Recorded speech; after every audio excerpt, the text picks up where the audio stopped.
আপনারা যদি আমাকে কথা দেন, মাদক যারা ব্যবসা করে তাদের দান অনুদান তাদেরকে সামাজিক ভাবে আপনারা হচ্ছেন গ্রহণ করবেন না, তাইলে আমি ওই জায়গায় সাপোর্ট। আপনি মনে করেন কেউ যদি বিএনপির মাদক ব্যবসা করে আপনি শুধু ওইটাই দেখবেন, কিন্তু কেউ এনসিপি করে মাদক ব্যবসা করে ওইটা দেখবেন না, তা হবে না। এখন আপনি ওনারে পুরো করে নিয়ে মহফিলের সভাপতি বানাবেন, আবার থানায় গিয়ে হচ্ছে আবার আপনি ইয়া করবেন, এটা তো হইতে পারে না। বুঝা গেছে? অনলাইন জুয়ার ক্ষেত্রে একই জিনিস। অনলাইন জুয়া খেতার নিচে বইয়া যদি মোবাইল চালায় অনলাইন জুয়া খেলে তুমি কিতা করতে পারবা? হ্যাঁ, কারণ কি আমি মোবাইল দিয়ে কি অনলাইন জুয়া খেলি নাকি আমি ফ্রিল্যান্সিং এ করি? এটার নাম তো দিচ্ছেন ফ্রিল্যান্সিং, এর নাম দিচ্ছে কি? আমি আমার মোবাইলে কি ফ্রিল্যান্সিং করি নাকি জুয়াই খেলি নাকি এডিটি করি নাকি হচ্ছে আমি আমার অনেকে তো আবার করেন ফোরে নাকি মোবাইলে ফোরে, এটা কি আপনি ওখান থেকে বুঝবেন না? আবার ইংরেজি তো কোথাও কয় অ্যাটাক অ্যাটাক, কোনো করে হচ্ছে না ইংরেজি শিখতেছে। আমাদের কেউ কেউ বিএনপি করতে পারে, কেউ জামাত করতে পারে, সমাজটা নষ্ট হলে কি সমাজ সবার এটা ক্ষতি না? ক্ষতি কিনা?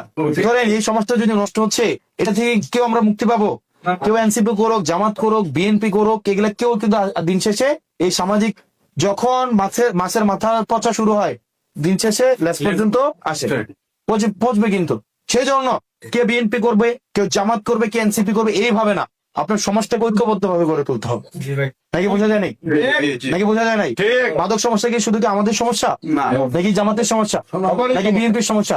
এটা আমাদের সবার সমস্যা কিনা? সমাজে একত্রিত হইয়া কাজ করতে হবে। এখন আপনি শুধুমাত্র আমার নিজ দলে শুধুমাত্র আপনি মনে করেন কেউ যদি বিএনপির মাদক ব্যবসা করে আপনি শুধু ওইটাই দেখবেন, কিন্তু কেউ এনসিপি করে মাদক ব্যবসা করে ওইটা দেখবেন না, তা হবে না। এটা কি হবে?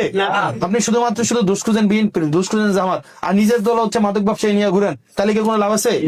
এই কারণে মাথায় রাখতে হবে, মাথায় রাখতে হবে পক্ষ দুইটা।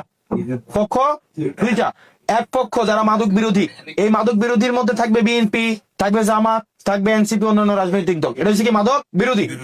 আর মাদকের পক্ষে যারা মাদক বেচে এবং মাদক খায়, তার কোনো দলীয় পরিচয় নেই।